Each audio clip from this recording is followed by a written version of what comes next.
오늘 함께 나눌 이야기는요.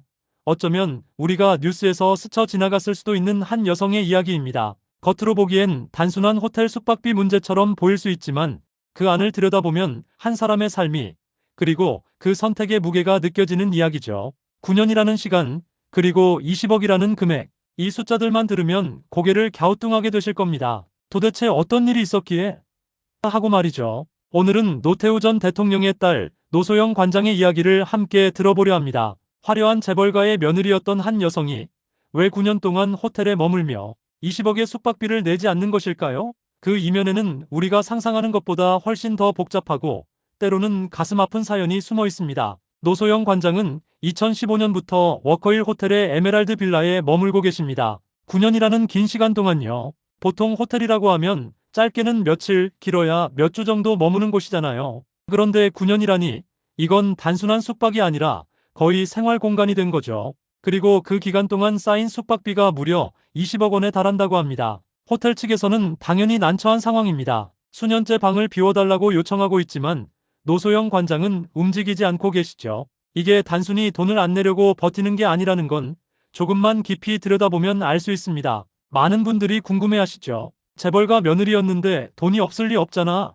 왜 호텔비를 안 내는 거지? 사실 이 질문들의 답은 생각보다 훨씬 복잡합니다. 이 이야기를 제대로 이해하려면 노소영 관장과 최태원 SK그룹 회장의 관계를 먼저 알아야 합니다. 두 분은 1988년에 결혼하셨어요. 당시로서는 주목받는 결혼이었죠. 노태우 전 대통령의 딸과 SK그룹 최종현 회장의 아들.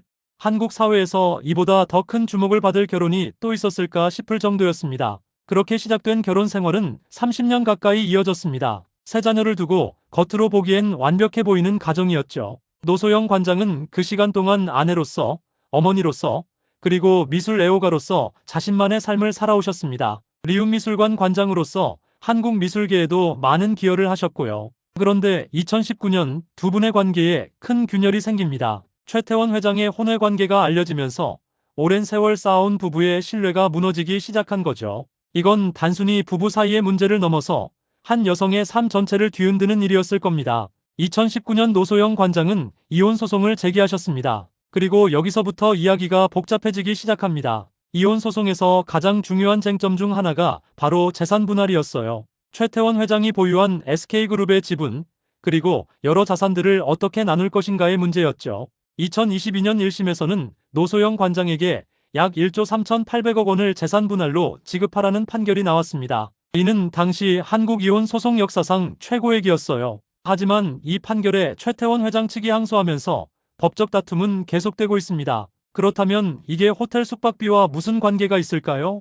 여기서 중요한 포인트가 나옵니다. 워커힐 호텔은 SK그룹 계열사가 운영하는 곳입니다. 다시 말해 전남편인 최태원 회장의 그룹이 소유한 호텔인 거죠. 법률 전문가들의 의견을 종합해보면 노소영 관장이 호텔을 떠나지 않는 것은 단순히 거주지 문제가 아닐 수 있습니다. 이혼 소송이 진행 중인 상황에서 재산 분할과 관련된 법적 입장을 유지하기 위한 전략적 선택일 수 있다는 거예요. 생각해보세요. 만약 그녀가 호텔을 나간다면 그건 상대방의 재산에 대한 권리를 포기하는 것으로 해석될 여지가 있을 수 있습니다. 특히 재산 분할이 확정되지 않은 상황에서는 더욱 그렇죠. 이 상황을 좀 더 자세히 들여다볼까요? 법적으로 보면 부부가 이혼 소송 중일 때 공동재산의 사용과 거주에 관한 권리는 매우 민감한 문제입니다. 특히 한쪽이 재벌 그룹을 소유하고 있고 다른 한쪽이 그 그룹의 자산을 사용하고 있는 경우라면 더욱 그렇죠. 호텔 측에서는 숙박비를 내지 않으면 퇴실해달라고 요구하고 있지만 노소영 관장 측에서는 이를 받아들이지 않고 계십니다.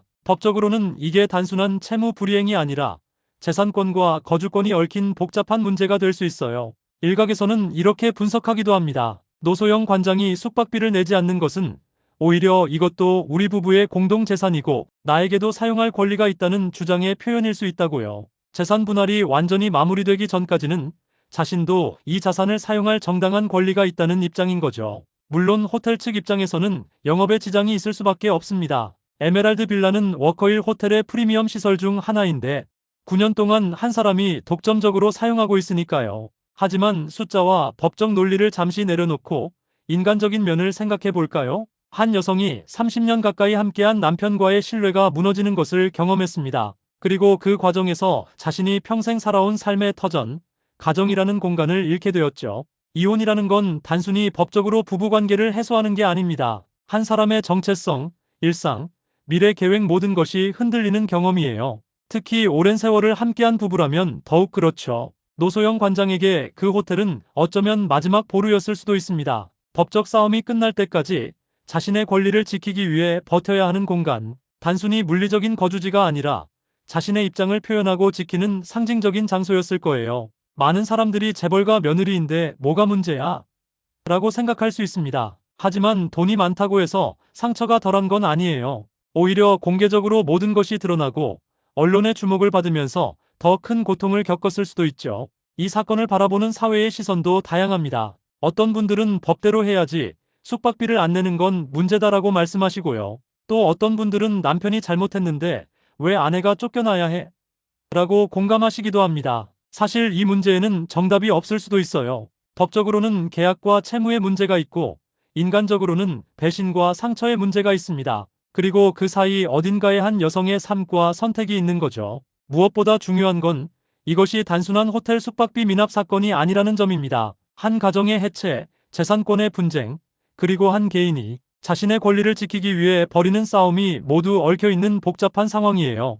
2024년 현재 이 문제는 여전히 진행 중입니다. 이혼 소송의 항소심이 진행되고 있고 재산 분할 문제도 최종 결론이 나지 않았습니다. 그리고 노소영 관장은 여전히 워커힐 에메랄드 빌라에 머물고 계시죠. 호텔 측과의 법적 다툼도 계속될 것으로 보입니다. 하지만 이 문제의 해결은 결국 이혼 소송의 최종 판결과 함께 올 가능성이 높아요. 재산 분할이 확정되고 각자의 권리가 명확해지면 자연스럽게 정리될 수 있는 문제니까요.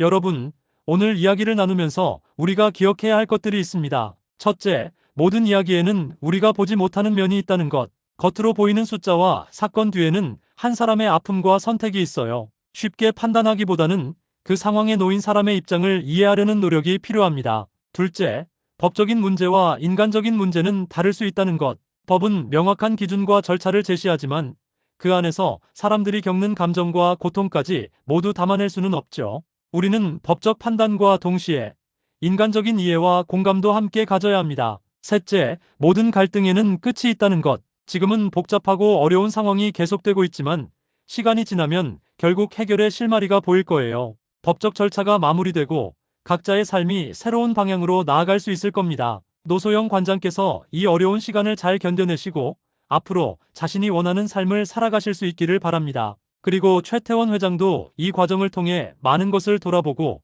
더 나은 선택을 하실 수 있기를 바라고요. 무엇보다 이 사건을 바라보는 우리 모두가 조금 더 따뜻한 시선으로 조금 더 깊은 이해를 가지고 세상을 볼 수 있었으면 좋겠습니다. 모든 사람에게는 각자의 이야기가 있고 그 이야기를 존중하는 것이 우리가 함께 살아가는 사회를 더 나은 곳으로 만드는 첫걸음이 아닐까요? 오늘 이야기 여기까지입니다. 긴 시간 함께 해주셔서 감사합니다. 여러분 모두 평안한 하루 보내시길 바랍니다.